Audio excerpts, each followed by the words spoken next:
Yes, yes. Okay. Um, hmm. Adventuring once more in the natal mist across. Is that correct? Yes, yes, correct. Yes. Because I'm not seeing it on once. I have 172 beginning. We shall shed the discredit of our mortal state. Do you see the page which I projected, Venturing Once More? No, I'm going from mine. Are you going from yours? Yeah. Then you press escape, they suggest, and then it will make it smaller. So if I'm covering yours. All right. Adventuring once more in the natal mist, across the dangerous haze, the pregnant stir, he through the astral chaos shore away, mid the grey faces of its demon gods, questioned by whispers of its flickering ghosts, besieged by sorceries of its fluent force.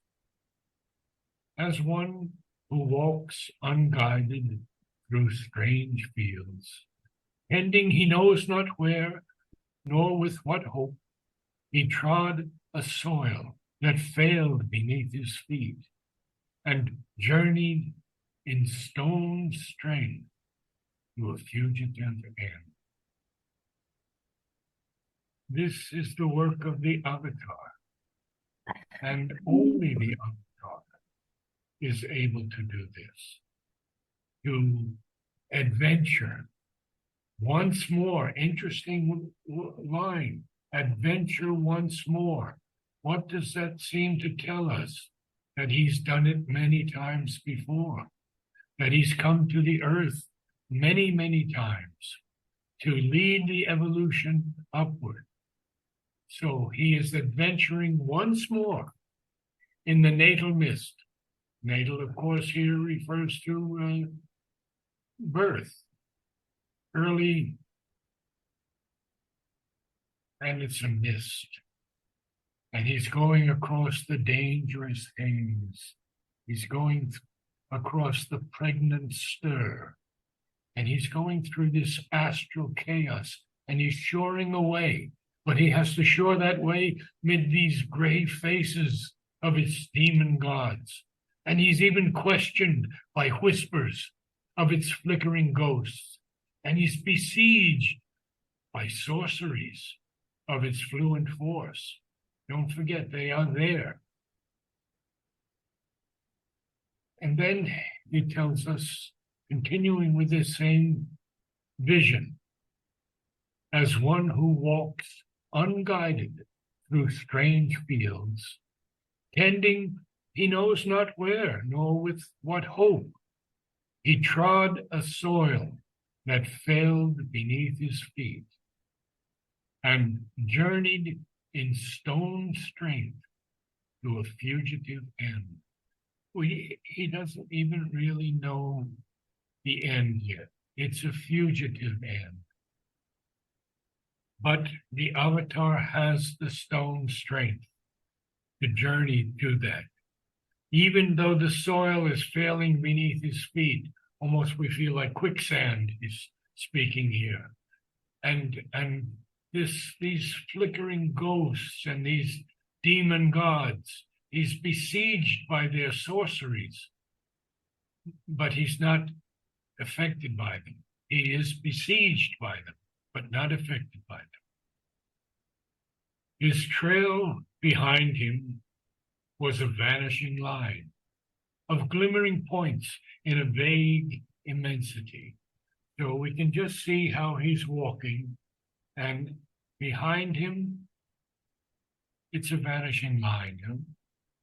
There are some glimmering points, but they're in a vague immensity. A bodiless murmur traveled at his side in the wounded gloom, complaining against light. Yes, this is a difficult passage. this bodiless murmur. We hear it as human beings, as these asuras or rakshasas that enter our mind with thoughts that are not our thoughts, but somehow we accept those thoughts because we have a receptivity in the darker parts of our consciousness. So he is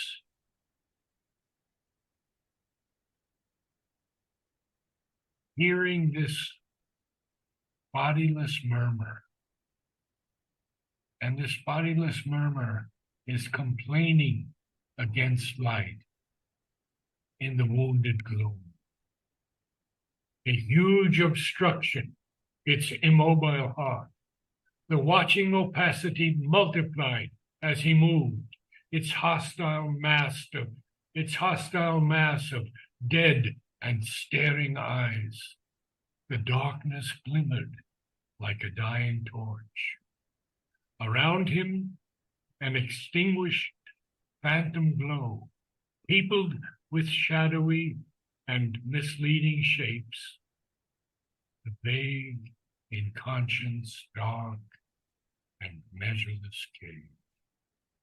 His only sunlight was his spirit's flame. End of Canto 5. So we'll go back and look at this. This darkness, this huge obstruction in this heart of this darkness that's immobile, not moving at all. The watching opacity multiplied as he moved.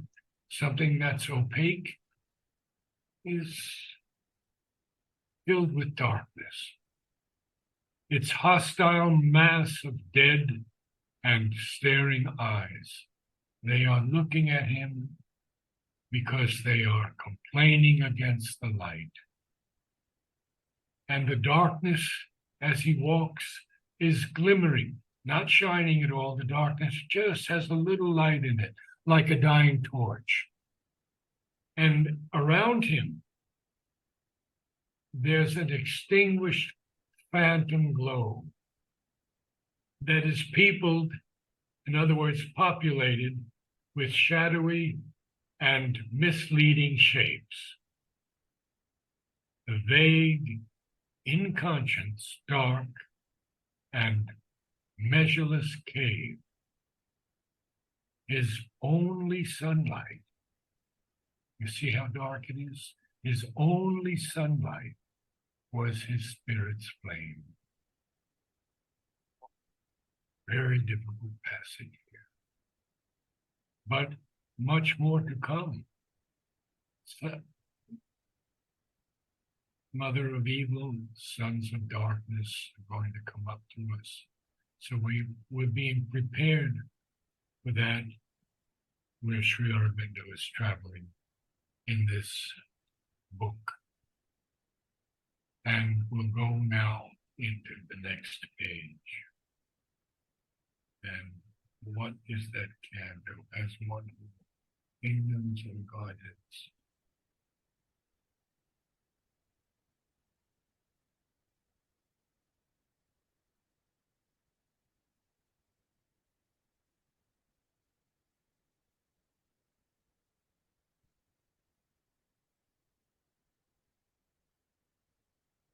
What is your page, Vladimir? 173? No. Yes, 73, yes. Canto 6. The Canto 6 beginning, 73. 173. 173. Okay, I got it. Yeah. Now,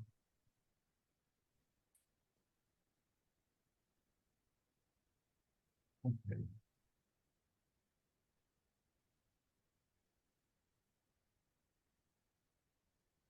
Savitri, page 173, book 2, the book of the traveler of the worlds. Canto 6, the kingdoms and Godheads of the greater life. Now, I see we have the word words instead of worlds. Could you correct that? Traveler of the worlds, not the words. I can't see it because I see a projection from the Savitri directly. Oh, okay. Afterwards we can do it. Mhm. So now he's continuing on here, walking through these places as one who between dim, receding walls, towards the far gleam of a tunnel's mouth, hoping for light, walks now with freer pace and feels approach a breath of wider air. So he escaped from that gray anarchy. But where is he going to go? So we're going to see first as one who between dim receding walls, that is a very, very frightening experience. If you have two walls and they are receding, they're closing in on you. Towards the far gleam of a tunnel's mouth. Now, Sri Aurobindo writes to Amal very often because Amal was the one who wrote so many questions to him. I just had a student and we went through barely and hardly being two totally different words. Now Sri Aurobindo is going to talk to us about gleam. And he says gleam and glow are two quite different things. And the poet who uses them indifferently has constantly got his eye upon the words rather than upon the object. And again, I take upon myself the right to coin new words. Immensitudes is not any more fantastic than infinitudes to pair infinity. Brilliant.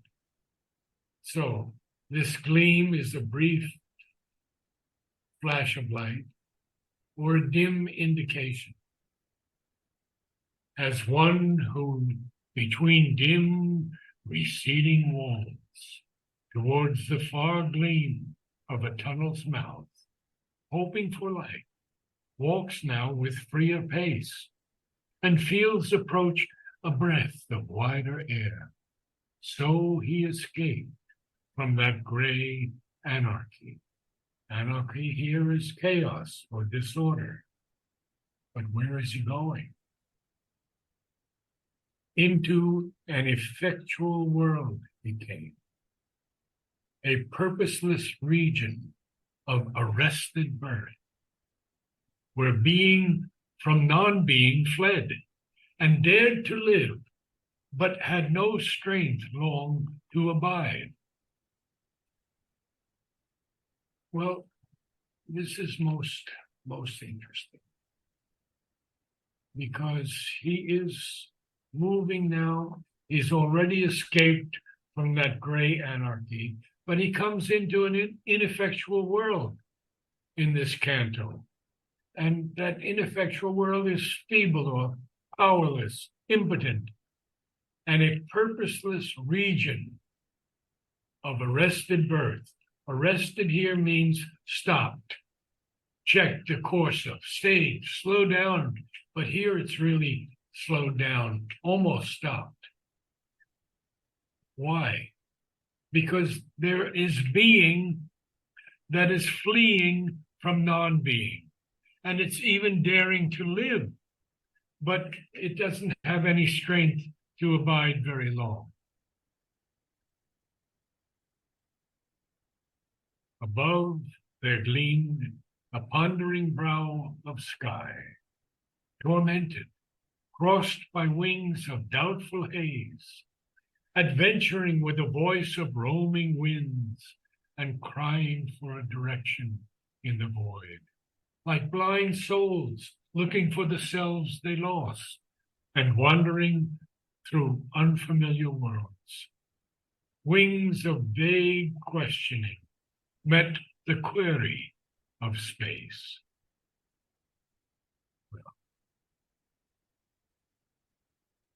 It is an ineffectual world. It is a purposeless region of arrested birth. And he sees above him, gleamed again, not just a little bit, gleamed a pondering. Pondering here is a deeply or seriously thoughtful brow of sky. And it's tormented because it's crossed by wings of doubtful haze. So he is adventuring now with the voice of roaming winds and this place is crying for a direction in the void, crying like blind souls looking for the selves they lost and wandering through unfamiliar worlds. Wings of vague questioning met the query of space. And here, query for us means an inquiry, a question. I've been talking a lot, Vladimir. You want to chime in a little bit with some things from the Vedas, Upanishads? Well, with this non-being and being, this is the fundamental concepts in the Veda and Upanishads. Asat and Sat, yes, Asatoma Asad Gamaya, lead me from Asat, from non-being to being. It's a most mysterious and fundamental, of course, concept, and it calls for deeper kind of contemplation, and there are no words there. I guess just we need to look deeper. It actually draws us so deep with this and what strikes me here is this. I started to think like blind souls looking for the selves they lost. So souls and selves, these two, how Sri Aurobindo is using them, there is the spark, which is the soul, conscious being, which is looking for its own embodiment self.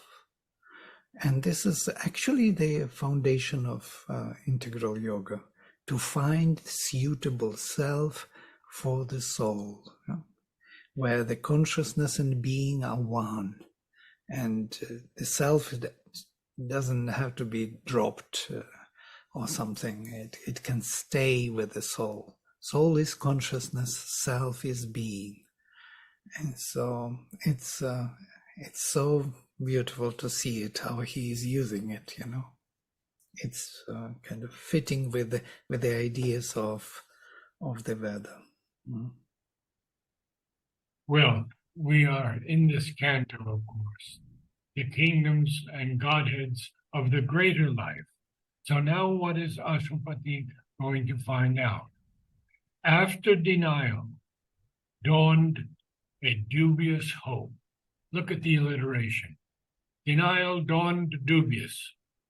After denial dawned a dubious hope, a hope of self and form and leave to live, and the birth of that which never yet could be, and the joy of the mind's hazard, the heart's choice, grace of the unknown, and hands of sudden surprise, and a touch of sure delight in unsure things.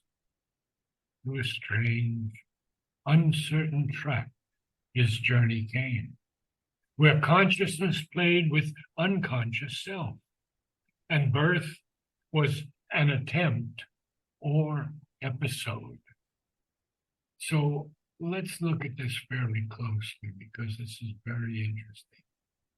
We see that this dubious hope, this ambiguous, this doubtful hope, after denial, which he's gone through, dawned a dubious hope, a hope of self and form and leave to live.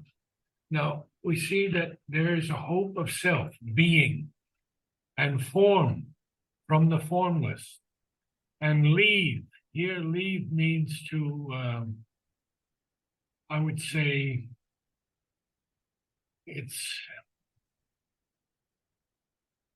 usually the dictionary definitions are not correct, but I found one, and I believe that's the best: to permit or allow.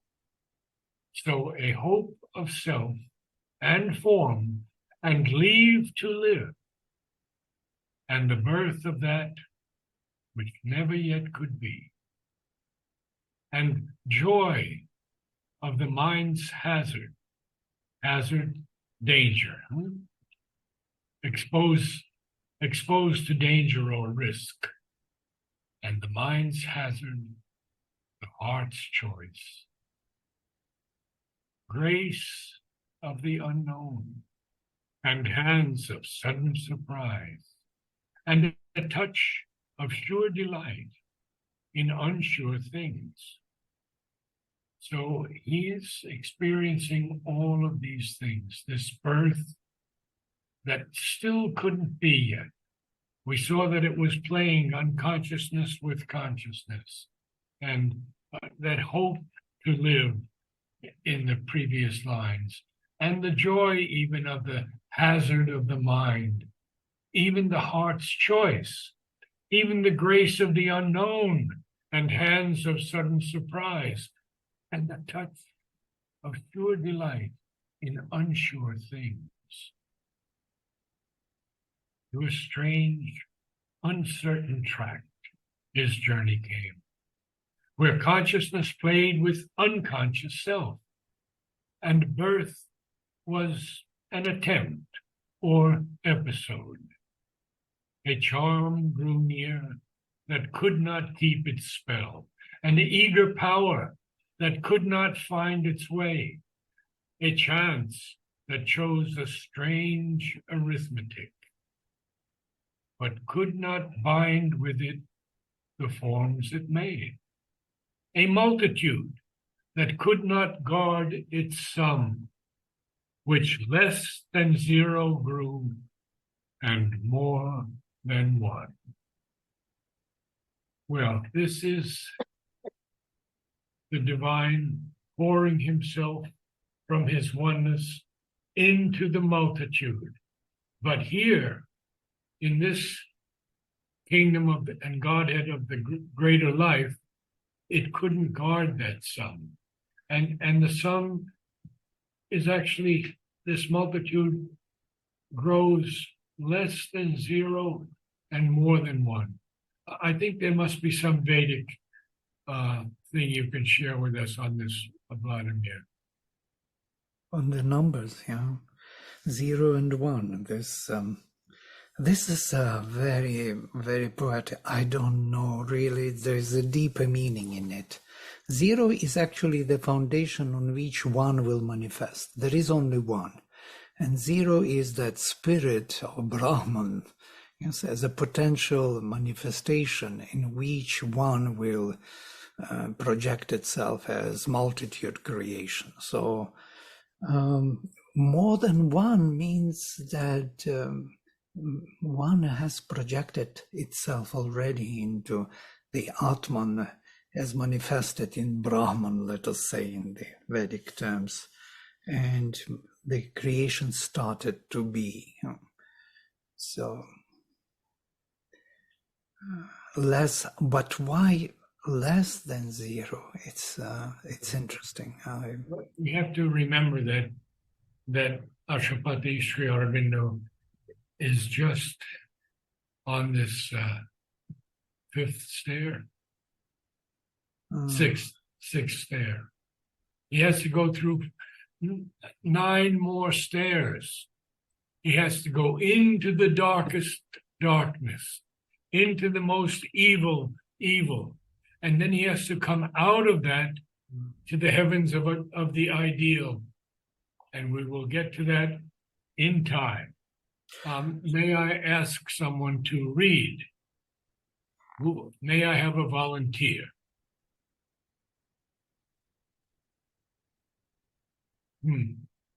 I can read, Naraji. Wonderful. Thank you, Sylvia. Sure.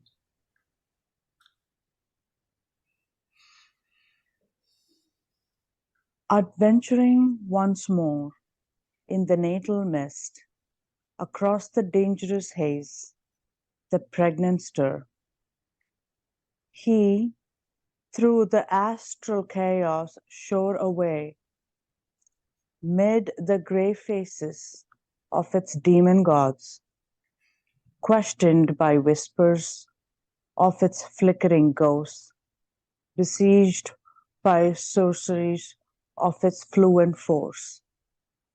As one who walks unguided through strange fields, trending he knows not where nor with what hope, he trod a soil that failed beneath his feet and journeyed in stone strength to a fugitive end. His trail behind him was a vanishing line of glimmering points in a vague immensity. A bodiless murmur traveled at his side, in the wounded gloom, complaining against light. A huge obstruction, its immobile heart.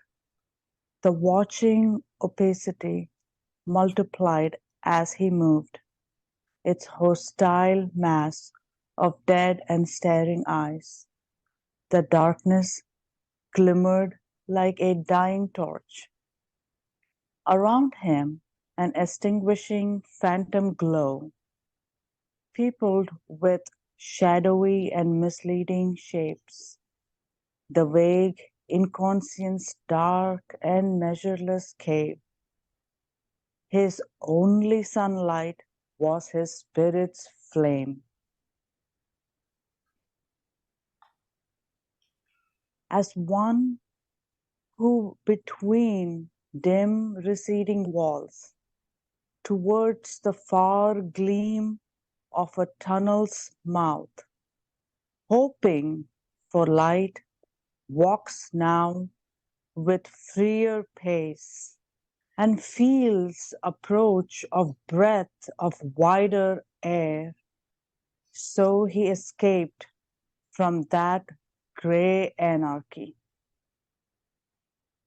into an ineffectual world he came, a purposeless region of arrested birth, where being from non-being fled and dared to live, but had no strength long to abide.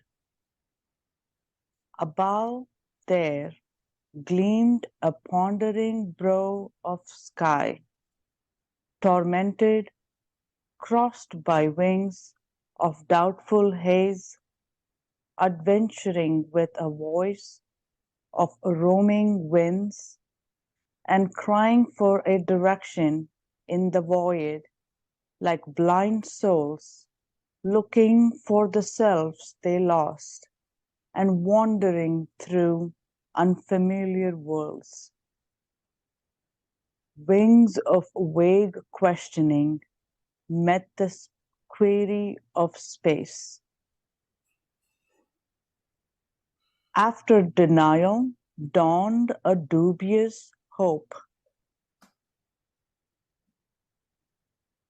a hope of self and form and live to live, and the birth of that which never yet could be, and joy of the mind's hazard, the heart's choice,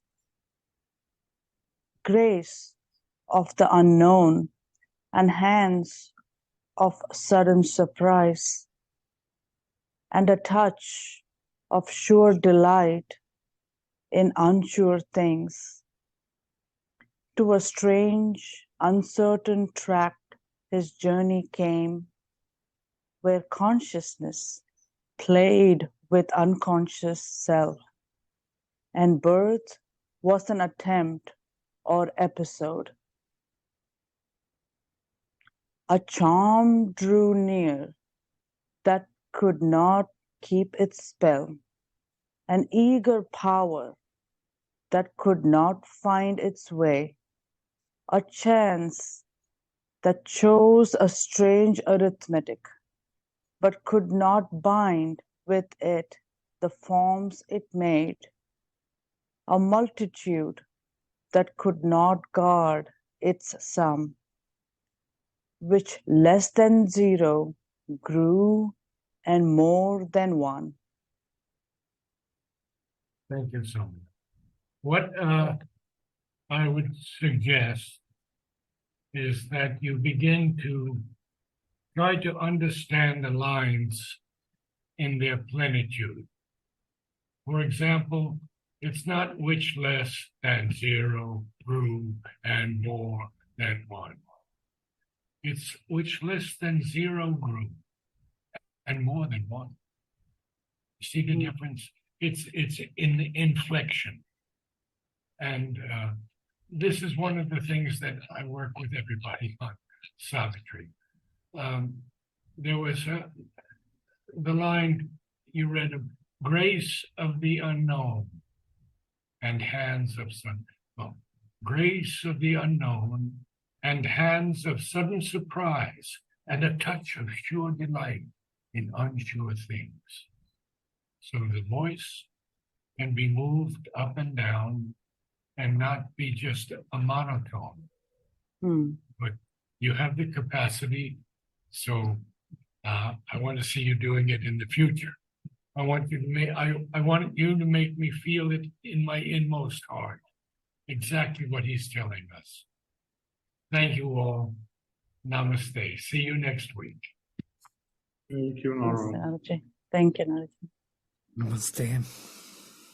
Narad, I wanted to ask you, we were planning to make this future poetry study. You remember we would discuss this future poetry. Yes. Do you think we will find time? I spoke with Girija, who is also a poetess from London. She studied with Sakar, and she has also a PhD in Life Divine. She's taught there. So we can build a team and actually go through the future poetry. She studies it. This is absolutely essential, I would say. We have to find the time to do this, because what Sri Aurobindo will reveal to us in the future poetry, among so many other poets that he praised, is the new poetry and the overhead influence in the new poetry. So yes, we have to do it, and anyone can join us who wishes. Sure. So I will write to her that you agreed to build the team, and so Yes. we will kind of organize it in a fashion that we will learn from future poetry. It will be like a study group or something. Yes. Yes. And interestingly enough, yesterday I met with a lady and I said to her, let's start a poetry group in Oroville. And she fully agreed, and she's trying to get others too. So sometimes this thing comes down from above and lands in different hearts and different minds. And yes, it's a good idea. So we'll do it. All right. Okay. Thank you. So, namaste. Namaste, Naraji. Thank you, Vladimir.